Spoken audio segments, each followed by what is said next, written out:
Hello again, everybody. Here is the cross slide support for the Gingery Shaper from Blocks Not Castings.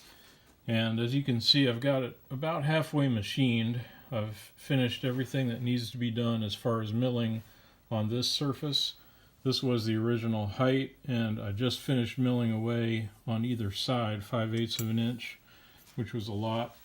Might have been smarter to cut that off with table saw or bandsaw, but either way, I've got that. The first thing I did was mill it. I marked the center and I centered it on my DRO, and that made it pretty easy. I did lay out the lines, but that made it pretty easy to go ahead and mill out the slots. Let me put that there so you can see there's a little notch underneath. I made that about 1/8 of an inch deep.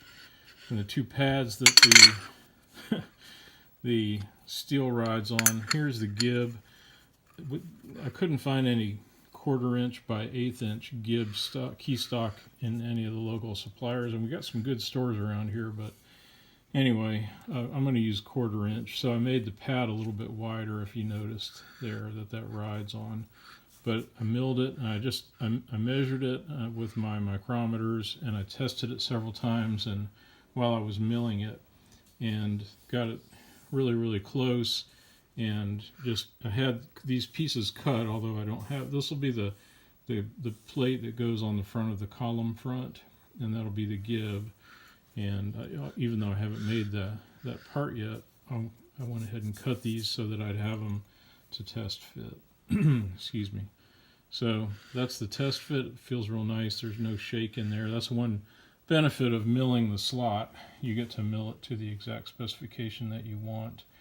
So I think what I'm going to do, I'm going to call it a night for tonight. I've been out here several hours. It's a lot of milling, and I just finished vacuuming up a lot of aluminum chips to vacuum up. So what I'll do is, probably while everything's still set in the mill like this, I'll lay out my holes for the clamping bolts, and I'll cut and cut the pieces of 1-inch steel that go over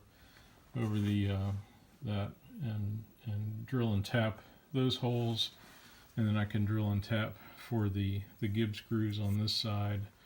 And when that's done, then I can flip it over, and all I've got to do on the other side really is mill off 250 thousandths off the entire surface, and then mill a couple of slots in there, and then drill and tap for the plate, the 10-inch plate that'll go across. So anyway, a good start, and I'm pleased with how things have come out so far. And thanks for watching as always. I'll keep you posted.